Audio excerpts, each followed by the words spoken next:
Hello friends, ഇന്ന് ഉണ്ടാക്കാൻ പോണത് നമ്മൾ പെപ്പർ മഷ്റൂമാണ് കേട്ടോ.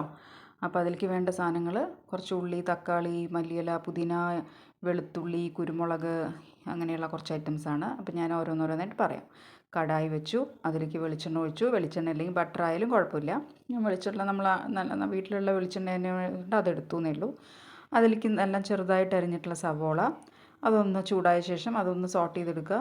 അതിലേക്ക് കുറച്ച് ഉപ്പ്, അതുപോലെ തന്നെ ഒരു നുള്ള് പഞ്ചസാരയും കൂടെ, ഒരു 1/4 സ്പൂൺ പഞ്ചസാരയും കൂടെ ആഡ് ചെയ്യുക. അരച്ചപ്പോൾ അതൊന്ന് പെട്ടെന്ന് മൊരിഞ്ഞ് വരും. പിന്നെ ഒരു ടേസ്റ്റും ആണല്ലോ, ഒരു ഉപ്പ് മധുരം കൂടി ആകുമ്പോൾ ഒരു ടേസ്റ്റ് ബാലൻസ് ചെയ്ത് നിൽക്കുമ്പോൾ ഒരു വേറൊരു ടേസ്റ്റാണ്.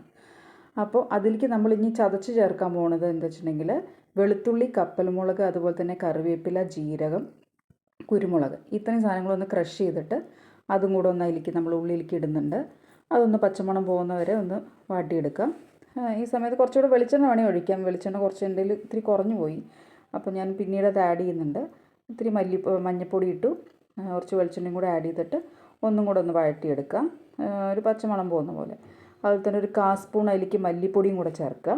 മല്ലിപ്പൊടിയും ചേർത്ത് ഒന്നും കൂടെ ഇളക്കിയിട്ട്, ഞാനിത് വേവിച്ച് വെച്ച മഷ്റൂമാണ്. അതിൽ ഉപ്പും വെറുതെ ലേശം ഉപ്പിട്ടിട്ട് ഒരു 5 മിനിറ്റ് ഒന്ന് വേവിച്ചെടുത്തു. മഷ്റൂം അത്രയല്ലേ വേവുള്ളൂ. അതും കൂടെ ഒന്ന് വേവിച്ചെടുത്ത് ആ വെള്ളം ഊറ്റി കളഞ്ഞ ശേഷമാണ് ചേർക്കുന്നത്. അപ്പോഴേ നമുക്കൊന്ന് ഡ്രൈ ആയിട്ട് കിട്ടുള്ളൂ. അതും കൂടെ ഒന്ന് വെച്ച് അടച്ച് വയ്ക്കുക. എന്നിട്ട് ഒരു തക്കാളി, രണ്ട് തക്കാളി എടുത്ത് 4ആക്കി കീറി അതിലേക്ക് ഒന്ന് ആഡ് ചെയ്ത് കൊടുക്കുക. തക്കാളി പൊടി അരിയണം എന്നില്ല, ഒരുപാട് പുളിരസം വരും. അപ്പോൾ നമ്മളൊന്ന് നടു കീറിയിട്ട് കൊടുത്താൽ മതി. അത് കഴിഞ്ഞ് അതും കൂടെ ഒന്ന് അടച്ച് വെച്ചിട്ട് അതെല്ലാം കൂടെ ഒന്ന് സെറ്റായി വരണം. എല്ലാ മഷ്റൂമും തക്കാളിയും അതുപോലെ ഈ മസാലയും എല്ലാം കൂടെ ഒന്ന് ബൈൻഡായി ഇരിക്കുന്ന പോലെ എല്ലാം ഒന്ന് മസാല പിടിച്ചിരിക്കണമല്ലോ. അങ്ങനെ ആക്കി അതിലേക്ക് കുറച്ച് തേങ്ങാപ്പാലോ അല്ലെങ്കിൽ പശുവും പാലായാലും കുഴപ്പമില്ല, അതും കൂടെ ഒഴിക്കുക.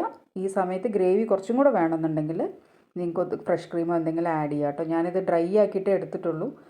ഇടിയപ്പത്തിന് ഇവിടെ സ്റ്റൂ ആയിരുന്നു, അപ്പോൾ അതിൻ്റെ കൂടെ സൈഡ് ഡിഷായിട്ട് കുട്ടികൾക്ക് കഴിക്കാൻ വേണ്ടിയിട്ട് ഡ്രൈ ആക്കി എടുത്താണ്. അതാണ് നന്നായിട്ടും ഉണ്ടാവുക. കുറച്ച് ഡ്രൈ ആയിരിക്കുമ്പോൾ അതിന് ടേസ്റ്റ് വേറെയാണല്ലോ.